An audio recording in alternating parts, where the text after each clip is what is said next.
بسم اللہ الرحمن الرحیم۔ السلام علیکم ورحمۃ اللہ وبرکاتہ۔ روحانی اعمال افیشل کے معزز ناظرین، آج میں آپ کے لیے ایک ایسا نبوی اور مجرب عمل لے کر حاضر ہوا ہوں جو ظالم کے شر سے حفاظت، دشمنوں سے نجات اور خوف کی حالت میں اللہ کی مدد حاصل کرنے کے لیے بارہا آزمایا گیا ہے۔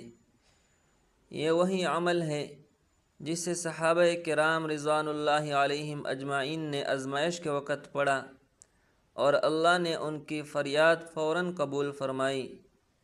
لیکن عمل کی تفصیل میں جانے سے پہلے آپ سے گزارش ہے کہ ویڈیو کو آخر تک مکمل دیکھیں تاکہ عمل کو صحیح طریقے سے سمجھ سکیں، اور اگر آپ ہمارے چینل پر نئے ہیں تو فوراً سبسکرائب کریں، ویڈیو کو لائک کریں، کمنٹ میں ماشاءاللہ ضرور لکھیں اور اس عمل کو اپنے دوستوں عزیزوں تک ضرور پہنچائیں تاکہ وہ بھی فائدہ حاصل کر سکیں۔ اب جاتے ہیں اصل واقعہ کی طرف۔ حضرت ابو رافع رحمۃ اللہ علیہ فرماتے ہیں کہ حضرت عبداللہ بن جعفر رضی اللہ تعالیٰ عنہ کو حجاج بن یوسف نے مجبور کیا کہ وہ اپنی بیٹی کا نکاح اس سے کر دیں۔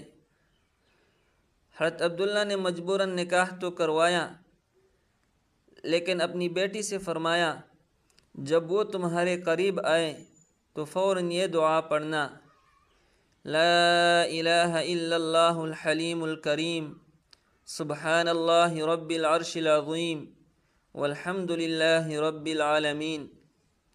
یعنی اللہ کے سوا کوئی معبود نہیں جو حلم والا اور کریم ہے، پاک ہے وہ اللہ جو عرش عظیم کا رب ہے، اور تمام تعریف اللہ ہی کے لیے ہے جو تمام جہانوں کا پروردگار ہے۔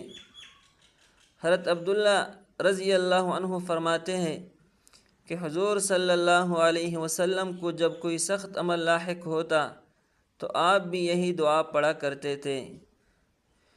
راوی بیان کرتے ہیں کہ جب بیٹی نے یہ دعا پڑھی تو اللہ تعالیٰ نے ایسا اثر فرمایا کہ حجاج اس کے قریب نہ آ سکا۔ لہٰذا جب بھی آپ کو کسی ظالم سے خطرہ ہو، دشمن کا خوف ہو یا دل میں کوئی انجانا ڈر بیٹھ جائے تو باوضو حالت میں تنہائی میں بیٹھ کر کم از کم 7 مرتبہ یہ دعا خشوع و خضوع سے پڑھے اور اللہ تعالیٰ سے مدد مانگے۔ انشاءاللہ تعالیٰ فوراً سکون ملے گا، دشمن مغلوب ہوگا اور اللہ کی مدد نصیب ہوگی۔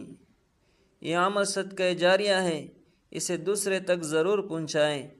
اللہ تعالیٰ آپ کا حامی و ناصر ہو۔ والسلام علیکم ورحمۃ اللہ وبرکاتہ۔